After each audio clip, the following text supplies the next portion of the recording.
నమస్కారం అండి. నా పేరు డాక్టర్ ఆర్ఎంపి శెట్టి. జ్యోతిష్ శాస్త్ర విభాగంలో గత కొన్ని సంవత్సరాలుగా అనేక విషయాలు మీకు తెలుపుతూ వస్తున్నాను. మీరు చూస్తున్నారు, అనుసరిస్తున్నారు, లాభపడ్డారు కూడా. చాలా సంతోషంగా ఉంది.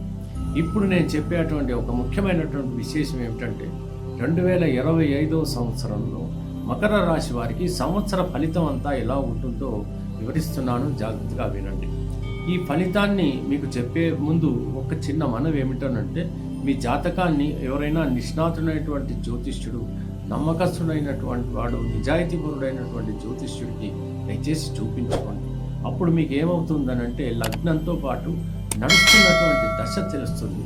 ఆ దశానాథుడు శుభగ్రహమా అశుభగ్రహమా తెలుస్తుంది మీ లగ్నాన్ని బట్టి. అటువంటి పరిస్థితుల్లో మీకు అర్థమవుతుంది ఏమిటంటే, మీ దురదృష్టాలు ఎంత మాత్రం ఉన్నాయి, ఏ పర్సంటేజ్లో ఉన్నాయి అన్నటువంటి విషయం మీకు బోధపడుతుంది. ఎంచేతనంటే అందులో అవస్థ యొక్క గ్రహం యొక్క అవస్థ ఎప్పుడైతే తెలుస్తుందో మీకు పర్సంటేజ్ ఆఫ్ ఆ లక్ అండ్ ఫార్చ్యూన్ లెవెల్స్ మీకు అర్థమవుతాయి. అప్పుడు ఈ గోచారాన్ని మీరు సమన్వయపరుచుకున్నటువంటి పరిస్థితుల్లో ఒక ప్రణాళికాబద్ధంగా మీరు తయారు చేసుకుని దాన్ని ప్రకారం అడుగులు వేసి మీరు విజయాలు పొందేటువంటి అవకాశాలు అన్ని రకాలుగా ఉంటుంది. కాబట్టి ఆ విషయం మీరు మర్చిపోకండి. ఇకపోతే మరి 2025 సంవత్సరం అంటే సంఖ్యాశాస్త్రపరంగా ఏమిటి? 2+2+5 అని అనుకున్నాం. అంటే చంద్రుడు ప్లస్ బుధుడు ఇవన్నీ కలిపితే 9. అంటే ఏమిటి? చంద్రుడు అనేటప్పటికీ జనరల్గా ఏమిటంటే ఓవర్సీస్, బుధుడు అంటే వ్యాపారం, 9 అంటే హింస, వైలెన్స్ లాట్. ఈ రకంగా చూసినట్టయితే సముద్రాల మీద ఉప్పొంగిపోయేటువంటి పరిస్థితులు, వ్యాపారాలు సజావుగానే సాగుతూ ఉంటాయి, ఇంపోర్ట్స్ ఎక్స్పోర్ట్స్ బాగానే ఉంటాయి. కానీ తుఫాన్లు, సునామీలు, మరి భూమి మీద ఏమవుతుంది? మరి సముద్రాలు పొంగినప్పుడు భూమి కూడా అనేక రకాలుగా మరి బాధపడేటువంటి అవకాశాలు ఉంటాయి. ప్రకృతి కానీ, ప్రకృతిలో ఉన్నటువంటి జీవరాశులు కానీ, వృక్షాలు కానీ, లేకపోతే ఈ యొక్క మనుషులు కానీ ఎవరైనప్పటికీ కూడా చాలా సఫర్ అవుతారు. ఎన్నో నగరాలు చాలా విధాలుగా అనేక దుర్ఘటనలకి లోనయ్యేటువంటి పరిస్థితులు ఏర్పడతాయి.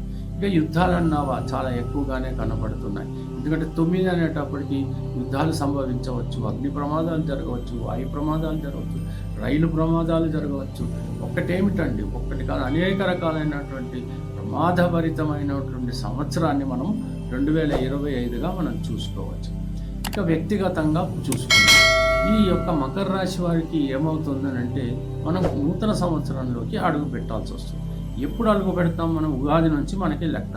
1 జనవరి 2025 అనేది ఇంగ్లీష్ పద్ధతి ప్రకారంగా ప్రారంభమయ్యేటువంటి సంవత్సరం. కానీ మనకి ఉగాది నుంచి మన తెలుగు వారికి అందరికీ కూడా, మరి దక్షిణాది వారికి చాలామందికి, ఇటు మహారాష్ట్ర వారికి అందరికి కూడా నూతన సంవత్సరం ఎలా కౌంట్ అవుతుందంటే ఉగాది నుంచి కౌంట్ అవుతుంది.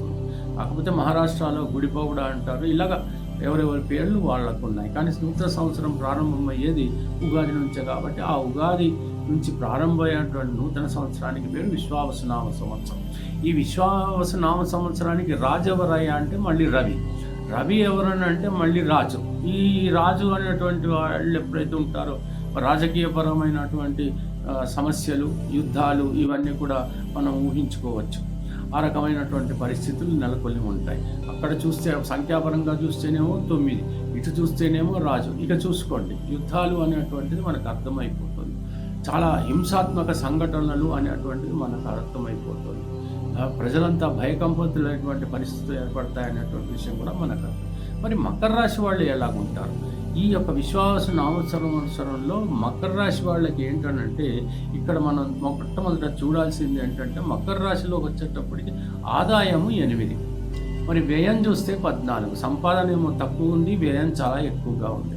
అంటే ఏదైనా వివాహ సంబంధమైనటువంటి వ్యయమో, లేకపోతే గృహము కన్స్ట్రక్షన్స్ అంటే కట్టడంలో వ్యయమో, లేకపోతే ఇతరత్ర ఏదైనా వాహనం కొనుక్కుంటే వ్యయమో, ఇంటికి కావాల్సినటువంటి వస్తువులు కావాల్సి వ్యయమో. ఎందుకంటే ఏది ఏమైనప్పటికీ కూడా సంపాదన కంటే ఎక్కువ ఖర్చు కనపడుతుంది. 8 అంటే 8 కంటే ఆల్మోస్ట్ ఇంచుమించు డబుల్ అన్నట్టు. 14 వ్యయం. మరి రాజపూజ్యం 4, అవమానం 5. అవమానం 5 అనేటువంటి ఎందుకు అవుతుంది? జనరల్గా ఏమవుతుందంటే, మీరు చేసేటువంటి పనులను బట్టి మీ వ్యక్తిత్వాన్ని బట్టి అవమానాలు జరుగుతూ ఉంటాయి. మీరు 10 మందిని ఎవరినైనా అబద్ధాలు ఆడితే లేకపోతే అధర్మ రీతిన మీరు ప్రవర్తిస్తే, లేకపోతే ఉద్యోగంలో ఉన్నారనుకోండి, ఈ లంచాలకు మీరు పాల్పడితే, లేకపోతే ఇతరత ప్రొఫెషనల్ రంగంలో ఉన్నటువంటి వాళ్ళు అత్యాశకు పోయి ప్రజల్ని చాలా బాధ పెడితే, ఏదో ఒక రకంగా మీరు చేసేటువంటి పనిలాని పనులు, ఏదైతే పాప పనులు చేస్తే అవమానం పాలవ్వటం అనేది ఖాయం. ఇక ఇంకొకటి, ఏదైనా కోర్టు కేసులు ఉంటే ఏదైనా అవమానం పాలు కావచ్చు, అంటే ఓడిపోయో ఏదో రకంగా. కానీ అంచేత చాలా జాగ్రత్తగా ఉండడానికి ప్రయత్నించాలి. ఇక గురువు యొక్క మరి ఈ గోచారం ఎలా ఉంది? గురువు ఏం చేస్తాడంటే ఈ యొక్క తానున్నటువంటి ప్లేస్ నుంచి మరి పంచమ స్థానాన్ని, సప్తమ స్థానాన్ని, నవమ స్థానాన్ని చూస్తాడు. ఈయనేమో మనకి గోచార రీత్యా ఎక్కడి నుంచి ఎక్కడికి ప్రయాణం చేస్తున్నాడు. వృషభ రాశిలో ఉన్నటువంటి గురువు 14వ తేదీ మే 2025న మిథున రాశిలోకి వెళ్ళిపోతాడు. అతను అక్కడి నుంచి 5, 7, 9 స్థానాలని చూస్తాడు. మరి ఈ యొక్క మకర రాశి వారికి 10వ స్థానము, ఆ తర్వాత 12వ స్థానం, 2వ స్థానాన్ని చూస్తున్నాడు. సంపాదించేదేదో అర్థవంతమైనటువంటి సంపాదన, వృత్తిపరంగా కష్టంగా ఉన్నప్పటికీ కూడా ఫలితాలు దొంగేటువంటి పరిస్థితి. వ్యయము అంటే ఏదైనా శుభకార్యాల నిమిత్తం వ్యయము అనేది మనకు అర్థమైపోతుంది. ఇకపోతే రాహుకేతువుల విషయానికి వస్తే కనుక, ఈ రాహుకేతువులు 18వ తేదీ మే నెల మరి 2025 రోజున మరి మీనరాశిలో ఉన్నటువంటి రాహు కుంభరాశిలోకి రావటం, కన్యారాశిలో ఉన్నటువంటి కేతు సింహరాశిలోకి పోవటం అనేటువంటిది జరుగుతుంది. మరి ఇక్కడ ఎలా ఉంటుంది? రాహు ఏమో 2వ స్థానంలో, మరి కేతు ఏమో 8వ స్థానంలోకి వచ్చాడు. అంటే ఇక్కడ ఏమవుతుందంటే కేతు వల్ల మనకి పెద్ద ప్రమాదం ఏమీ లేదు. దానివల్ల ఏంటంటే మనం కొంచెం భక్తి శ్రద్ధలు ఉన్నట్టయితే, వినాయకుడిని ప్రతిరోజు మీకు తెలిసిన విధంగా పూజ చేసినట్టయితే తప్పకుండా కేతు వల్ల ప్రమాదం ఏమీ ఉండదు. అనారోగ్య పరిస్థితులు కొంతవరకు ఉండవచ్చు. కానీ 2వ స్థానంలో రాహు అనేటప్పటికీ ధన సంపాదన మీరు కష్టపడి పనిచేస్తూ వ్యక్తిత్వాన్ని నిలబెట్టుకుంటే, కోపము, ఆవేశం, ఉద్రేకం లేకపోతే తప్పకుండా రాహు వల్ల మీకు మంచి జరుగుతుంది. కానీ ఒక్క విషయం ఏంటంటే, ఇంట్లో ఎటువంటి గొడవ రాకుండా చూసుకోవాలి. ఎట్టి పరిస్థితుల్లోనూ కళ్ళకి సమస్య రాకుండా చూసుకోవాలి. ఇక మిగతా విషయాలన్నీ బాగుంటాయి. మరి ఏ రకంగానూ ఎవరితోనూ కోర్టు కేసుల్లో వివాదాల్లో దిగకూడదు. పోలీసు సమస్యలు కూడా కొంతవరకు రావచ్చు. ఆ విషయంలో కూడా చాలా జాగ్రత్తగా ఉండండి. ఎంచేతనంటే ఈ కుజుడి వల్లను, ఈ యొక్క రవి వల్ల కొన్ని సమస్యలు ఉద్భవించవచ్చు. ఉద్యోగంలో ఉన్నటువంటి వాళ్ళు కానీ, వ్యాపారాల్లో ఉన్నటువంటి వాళ్ళు కానీ ఈ ట్యాక్స్ రూపకంగానో ఏదో ఒక రూపంగా బాధపడేటువంటి పరిస్థితులు కనపడతాయి. నూతన వ్యాపారాలు ప్రారంభించేటువంటి అవకాశాలు కూడా ఉన్నాయి. అనేక వ్యాపారాలు ప్రొఫెషనల్ రంగంలో ఉన్నటువంటి వాళ్ళకు కూడా బాగుంటుంది, కానీ ఖర్చు ఎక్కువగా ఉంటుంది. ఆ ఖర్చు ఎందుకు ఉంటుందంటే, వాళ్ళకు కావాల్సినటువంటి పరికరాలు కొనడం కోసం కొంతవరకు ఖర్చు ఉంటే ఉండవచ్చు. అయితే ఎక్స్పోర్ట్స్లో రంగంలో ఉన్నటువంటి వాళ్ళు, చలనచిత్ర రంగంలో ఉన్నటువంటి వాళ్ళు, కళాకారులందరికీ కూడా బాగుంటుంది. సాంకేతిక నిపుణులకు కూడా చాలా బాగుండేటువంటి అవకాశాలు ఉన్నాయి. దంపతుల మధ్య సఖ్యత ఉన్నప్పటికీ కూడా అప్పుడప్పుడు చిన్న చిన్న గొడవలు రావచ్చు. అందువల్ల పెద్దగా బాధపడాల్సినటువంటి అవసరం లేదు. ముందే చెప్తున్నాను కాబట్టి సామరస్య భావంతో మెదలడం మంచిది. ప్రేమ, అభిమానం అనేటువంటి పెంచుకోవడం మంచిది. పిల్లలు చదువుకుంటారు, వాళ్ళ వల్ల మీకు ఏమి ఇబ్బంది లేదు. వాళ్ళు మొండితనంగా ఏమీ ప్రవర్తించరు. పెద్దవాళ్ళు ఎవరైతే ఉంటారో వాళ్ళకు వైద్య సదుపాయం కలిగించినట్టయితే వాళ్ళు మిమ్మల్ని ఆశీర్వదించేటువంటి పరిస్థితుల్లో ఉంటారు. మిగతా గ్రహాలన్నీ కూడా ప్రతి మాసము ఒక భావనలో నుంచి ఇంకొక భావనలోకి వెళ్తాయి కాబట్టి ఎటువంటి సమస్య లేదు. కొంచెం చిన్న చిన్న ఫ్లక్చువేషన్స్ ఉంటాయి. అవన్నీ తట్టుకోవటానికి ప్రతిరోజు కూడా హనుమాన్ చాలీసా మాత్రం దయచేసి చదవండి. తర్వాత మీరు అనుభవించేటువంటి పరిస్థితులన్నీ కూడా బాగుంటాయి.